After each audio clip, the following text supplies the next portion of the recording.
So hello guys, आज हम लोग जा रहे हैं गुप्ता धाम। तो आज हम ट्रैक्टर से जा रहे हैं। तो देखिए मेरे साथ बहुत लोग बैठे हैं। देखिए सब लोग बैठे हैं। और देखिए उधर देखिए ट्रैक्टर चल रहा है। इतने लोग बैठे हैं।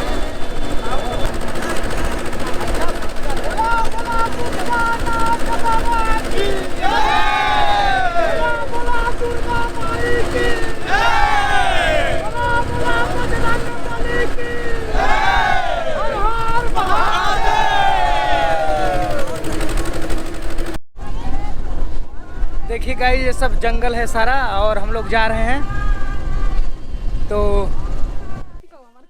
तो फ्रेंड फाइनली हम ट्रैक्टर पर से उतर चुके हैं और हमें 20 किलोमीटर ट्रैकिंग करना है, पैदल यात्रा, जो कि पहाड़ ही पहाड़ है। पहाड़ उतरना चढ़ना है, तब जाके हमें गुप्ता धाम जहाँ गुफा है वहाँ जाके हम पहुँचेंगे।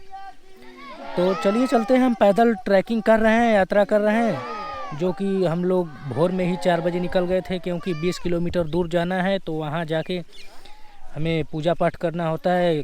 अगर जल्दी नहीं निकलेंगे तो लेट हो जाएगा। तो देखिए मेरे आगे बहुत लोग चल रहे हैं। यहाँ बहुत श्रद्धालु जाते हैं बसंत पंचमी पर और शिवरात्रि पर। तो यहाँ पूरा जंगल ही जंगल है। पहाड़ उतरना चढ़ना है बहुत ही मुश्किलों का काम है। बहुत ही संभल के चलना पड़ता है यहाँ पे। तो मैं आपको बता दूँ कि ये जो गुप्ता धाम बाबा हैं, तो मैं आपको गुप्ता धाम की कहानी बता रहा हूँ, जो कि बहुत पहले से ही सबको बताया जा रहा है कि यहाँ पर भगवान शंकर जी आके यहाँ बसे हुए थे। गुफा में भाग के आए थे बचने के लिए, क्योंकि जब महिषासुर तप कर रहा था तो भोलेनाथ से उसने वरदान मांगा कि मैं जिसके भी सर पे हाथ रखूं वो भस्म हो जाए।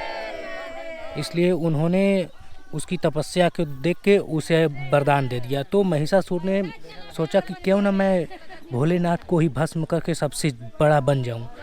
तो उसने भोलेनाथ को भस्म करने के लिए महादेव को उनके पास जाने लगा। तो भोलेनाथ वहाँ से उठ के भागने लगे। तो वह दौड़ाने लगा। दौड़ाते दौड़ाते भोलेनाथ यहाँ पे आए। ये जो पहाड़ दिख रहे हैं आपको, ये चीरते हुए गए हैं, रास्ता बनाते हुए, भागते हुए, चीरते हुए अपना बचाव करने के लिए। तो ऐसे जाते जाते वो जहाँ गुफा है वहाँ आपको हम अगले वाले वीडियो में दिखाएंगे कि कहाँ जाके वो छुपे थे और कैसे बचे थे। तो ये देखिए, ये जो पहाड़ उबड़ खाबड़ है, बहुत ही ज़्यादा ऊंचा पहाड़ है। यहाँ अगर बच के नहीं गए तो बहुत ही खतरा हो सकता है। यहाँ गिरेंगे तो हज़ारों फुट नीचे जाएंगे। तो यहाँ पे बसंत पंचमी वाले दिन श्रद्धालु बहुत ज़्यादा आते हैं और शिवरात्रि पर भी आते हैं। तो यहाँ का ट्रैकिंग होता है 3 दिन का। पहले दिन घर से निकलना और उस स्थान पे रुकना जहाँ से ट्रैकिंग शुरू करना है, पैदल यात्रा शुरू करना है। फिर वहाँ से भोर में सब लोग अपना खाने बनाने का सामान, रहने का सामान, सोने का सामान, सब कुछ बोरा में भर के, बैग झोला में भर के, सर पे रख के, पीठ पे लाद के वहाँ से चल देते हैं पैदल यात्रा गुप्ता धाम का दर्शन करने के लिए। तो देखिए मेरे जितने आगे हैं सब, ये देखिए बुजुर्ग हैं। इतना बुजुर्ग हैं कि ये पैदल चल भी नहीं सकती, लेकिन महादेव की इतनी ज़्यादा भक्त हैं। महादेव इतनी शक्ति भर देते हैं लोगों के अंदर, जोश भर देते हैं कि चाहे बूढ़ा हो, जवान हो, लड़के हो, कोई भी नहीं थकता। ट्रैकिंग कर लेता है, पहाड़ उतर जाता है, चढ़ जाता है। तो देखिए बहुत ऐसे दिखने में पता नहीं चल रहा है, लेकिन 1-1.5 किलोमीटर ज़्यादा लंबा उतार चढ़ाव वाला पहाड़ है। बहुत ही मुश्किल काम है ट्रैकिंग का, पैदल यात्रा। देखिए मेरे साइड में बगल में बहुत ही ज़्यादा खाई है। यहाँ ज़्यादा भीड़ हो जाता है, हड़कंप मच जाता है। तो इसमें से कई बार बहुत लोग गिरकर मर भी जाते हैं। तो यहाँ जब भी आए बहुत ही सावधानी से आए, बहुत ही सावधानी पूर्वक। तो देखिए मेरे आगे जितने भी श्रद्धालु जा रहे हैं, ये देखिए कुछ लोग वापस आ रहे हैं, जो कि हम लोगों से 1 दिन पहले ही जा चुके हैं, इसलिए ये लोग वापस आ रहे हैं।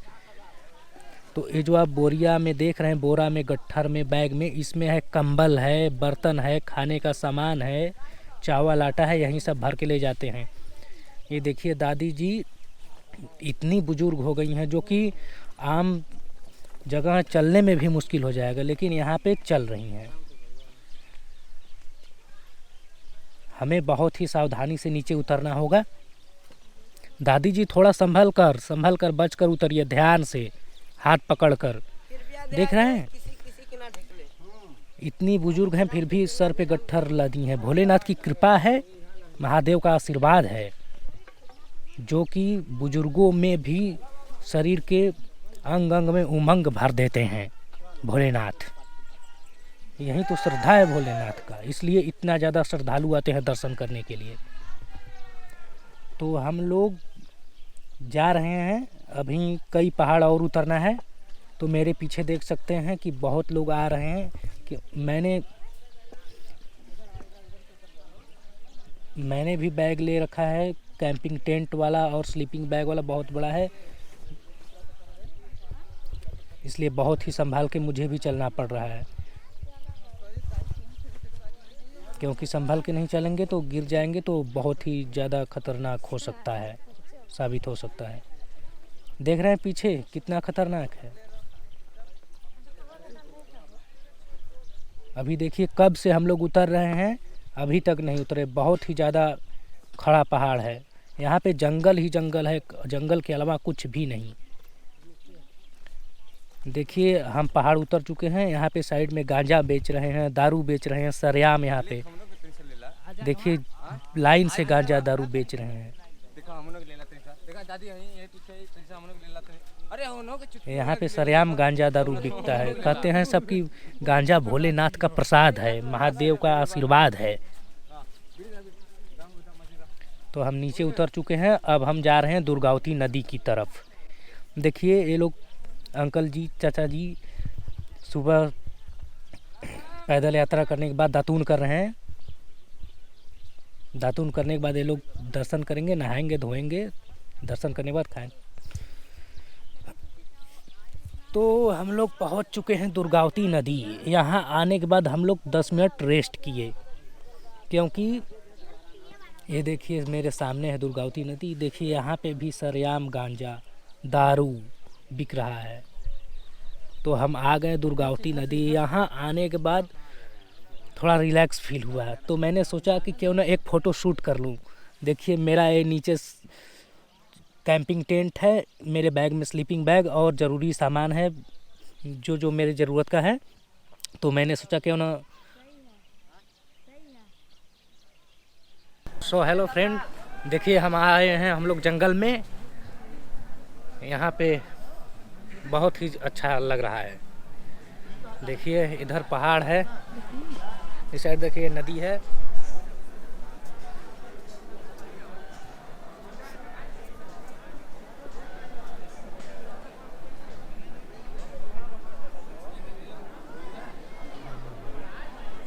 गाइज हम नदी में मुंह धुल लिए, अब हम यहाँ से निकलने जा रहे हैं आगे के लिए। देखिए तराजू रखा है गांजा तौल के देने के लिए। तो देखिए बहुत श्रद्धालु यहाँ सुबह आने के बाद मुंह धुलते हैं, ब्रश करते हैं, फ्रेश होते हैं। यहाँ से फिर उसके बाद थोड़ा आराम करके निकलते हैं आगे के लिए, जहाँ गुप्ता धाम का गुफा है वहाँ के लिए। तो हम लोगों ने यहाँ 10 मिनट रेस्ट किया, फ्रेश हुए, आराम किए। अब यहाँ से हम लोग निकलेंगे, क्योंकि हम लोगों को 10 बजे तक धाम पर पहुँचना है और वापसी के समय शाम को आके यहीं पे रुकना है, क्योंकि रात हो जाएगा। और हम लोग यहाँ से पहाड़ चढ़ के जहाँ हमारी ट्रैक्टर खड़ी है वहाँ पे हम लोग नहीं पहुँच सकते। वहाँ जाने के बाद नहाएंगे, दर्शन करेंगे, फिर खाना पीना बनाएंगे, खाएंगे, फिर वहाँ से लौटते लौटते यहाँ आने में रात हो जाता है, तकरीबन 8-9 बज जाता है। तो 8-9 बजे रात को पहाड़ चढ़ना, 2 किलोमीटर 3 किलोमीटर लंबा एक पहाड़, कम से कम 3-4 पहाड़ चढ़ना है, तो रात में परेशानी हो सकता है। इसलिए हम लोग यहाँ से बहुत जल्दी निकलेंगे, ताकि हम लोग वहाँ जल्द से जल्द पहुँच के वापस में आके यहाँ पे फिर अपना डेरा डंगा डाल के खाना बनाएंगे, खाएंगे, फिर उसके बाद रात में आराम करेंगे। फिर जैसे हमने सुबह भोर में निकला था 4 बजे, वैसे फिर यहाँ से 4 बजे निकलेंगे, फिर जाएंगे अपने ट्रैक्टर के पास, जहाँ 20 किलोमीटर दूर पहले ही खड़ी है, क्योंकि इधर ट्रैक्टर आ नहीं सकती। और आप भी गुप्ता धाम के पास ट्रैक्टर जा सकती है, लेकिन तो वहाँ पे ट्रैक्टर से जाने का मज़ा ही नहीं रह जाएगा, क्योंकि ये जो 20 किलोमीटर का ट्रैकिंग है, देखिए सब लोग आराम कर रहे हैं और लोग चल रहे हैं। जो 20 किलोमीटर का ट्रैकिंग है उसका मज़ा बिगड़ जाता है, इसलिए हम लोग 20 किलोमीटर पहले ही जो भी गाड़ी से आते हैं वहीं पे छोड़ देते हैं।